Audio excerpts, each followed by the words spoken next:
So this whole thing really is about preparation of the bride of Christ, the restoration of the creator-creature relationship. Whether you'll go for service or servitude, you get to choose all the way along the line, you know, which way you're going to go. You can come reluctantly, you can serve him reluctantly, or you can serve him because you love him and you want to do what he wants you to do. I always think about it as 3 weddings and a funeral, you know, it's my funny sense of humour. There was a wedding in Genesis between Adam and Eve. There was a wedding of Israel with Jehovah, Yahweh, the self-existent one. There was also a divorce following that, I have to say. And there'll be a wedding right at the end of Revelation, because the Spirit and the bride say, come. Do you notice that little sentence in Revelation? And the wife has made herself ready. I wonder how she does that. Well, when a bride is preparing, she's getting her trousseau ready, she's having herself beautified, she's going on a diet to lose weight and get in that special dress. She's disciplined, isn't she? Because she loves the one, the bridegroom.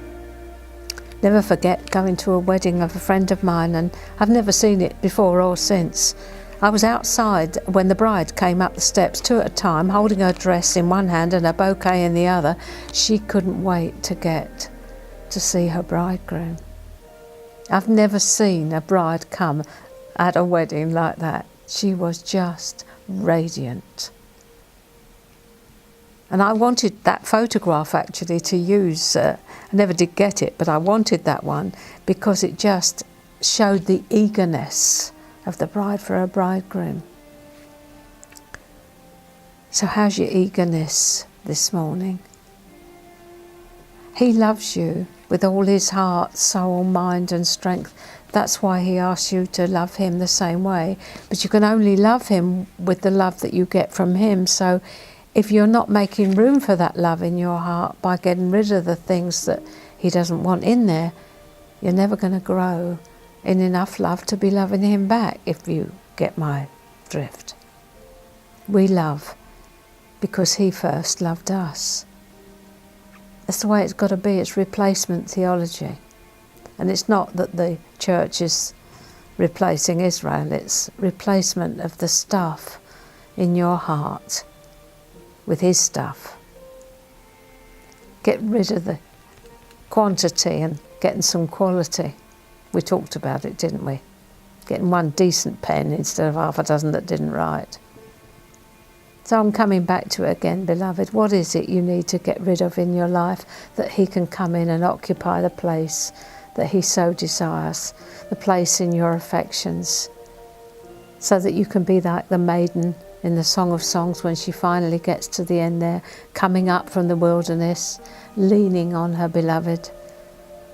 And she says, I am my beloved's, and his desire is towards me. When she starts off, she says he's mine.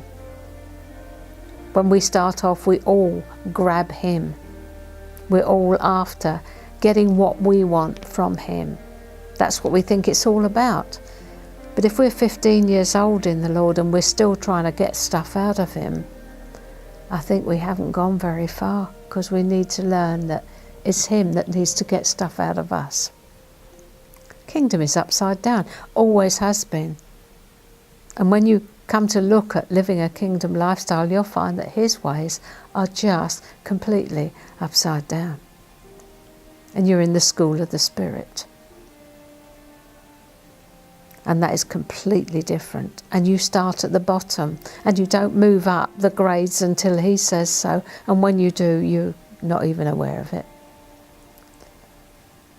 So I'm going to have to say it, aren't I?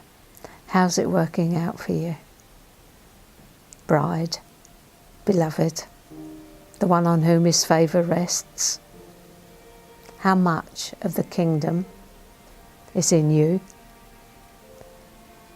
Jesus said, the kingdom is within you. I'll tell you a wonderful way to find out how much of the kingdom you've got now. Piece of paper, draw yourself a circle. We're going to do a pie chart.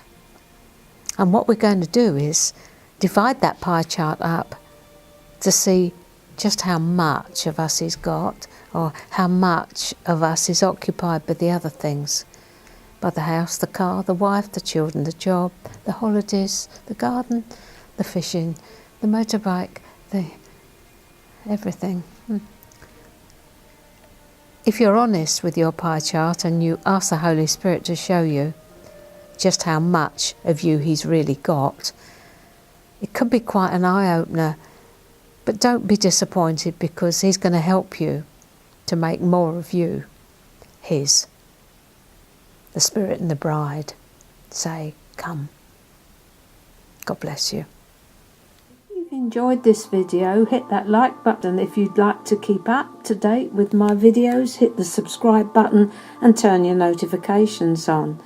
But there is something else. If there's anything that you really want me to talk about, or a topic that you're particularly interested in and want more enlightenment on, would you use the comments section down below this message and let me know, because I do read everything that you ask and every comment that you make. God bless you all. Thanks for tuning in.